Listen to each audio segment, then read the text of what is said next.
সকাল সকাল ঘুম থেকে উঠে পড়েছি, মেয়ের জন্য একটু খিচুড়ি রান্না করব এই জন্য। আর আমি সবজি খিচুড়ি রান্না করব, তাই আমার ছোট্ট বাগানটায় চলে আসলাম। আসসালামু আলাইকুম, সবাই কেমন আছেন? নতুন একটি ভিডিওতে আপনাদের সবাইকে ওয়েলকাম। যেহেতু সবজি খিচুড়ি রান্না করব, তাই এখানে মিষ্টি কুমড়ার কয়েকটা জালি জালি পাতা আমি ছিঁড়ে নিলাম। আর ওইখানে পুঁইশাক গাছ রয়েছে, তো ওইখান থেকেও আমি কয়টা পাতা ছিঁড়ে নিলাম। ধুন্দুল গাছের প্রত্যেকটা পাতার গোড়ায় দেখলাম ফুল আইছে, তো এই জন্য আমি আর পাতাগুলো ছিঁড়লাম না। তো এই দুইটাই ভালোভাবে আমি সুন্দর করে পরিষ্কার করে কুচাই নিছি। আর এখানে পেঁয়াজ আছে, ঝাল আছে, আর আপনার পটল আছে, আর 2 রকমের সবজি।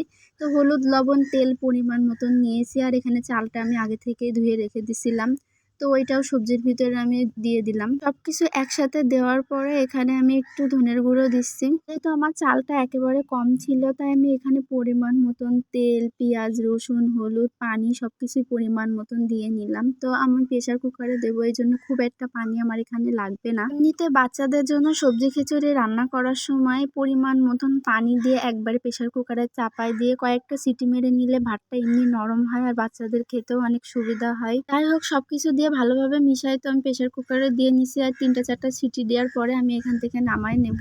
গল্প করতে করতে ওইদিকে দেখি শাশুড়ি মা একদম টসটসে রসালো একটা কাঁঠাল নিয়ে হাজির হয়েছে। কাঁঠাল জিনিসটা আমার আর আমার হাজবেন্ডের একদমই পছন্দ না। তাছাড়া আমি কাঁঠাল একদমই পছন্দ করি না বললে একটু ভুল হবে। শক্ত শক্ত খাজা কাঁঠাল হলে আমার কিন্তু অনেক মজা লাগে খেতে। ওই কাঁঠালটাই আমি একটু পছন্দ করি, খুব একটা ভক্তি সহকারে না। আমি আর আমার হাজবেন্ড বাদে বাসার সবাই কম বেশি এই কাঁঠাল পছন্দ করে। রসালো হোক, খাজা কাঁঠাল হোক, দুইটাই অনেক বেশি পছন্দ করে সবাই, কিন্তু আমি আর আমার হাজবেন্ড তেমন একটা খাই না। যদি খাজা কাঁঠাল হয় তাহলে 1-2 পিস চলে, কিন্তু এমনিতে কাঁঠাল খুব একটা পছন্দ না। তো কাঁঠাল তো যত দেখতেছি ততই রাগ হচ্ছে, একেবারে ভেড় ভেড়ে একদম রসালো কাঁঠাল। গল্প করতে করতে ওদিকে দেখি আমার খিচুড়ি ভাতটা হয়ে গেছে। মাশাআল্লাহ, যেমন চাইছিলাম ঠিক তেমনই হয়েছে খিচুড়ি ভাতটা। আর মতন কার কার বাবুদের ঠিক এইভাবে খিচুড়ি রান্না করে খাওয়ান অবশ্যই কমেন্ট করে জানাবেন। তো আজকের মতন ভিডিওটি এই পর্যন্তই। আল্লাহ হাফেজ।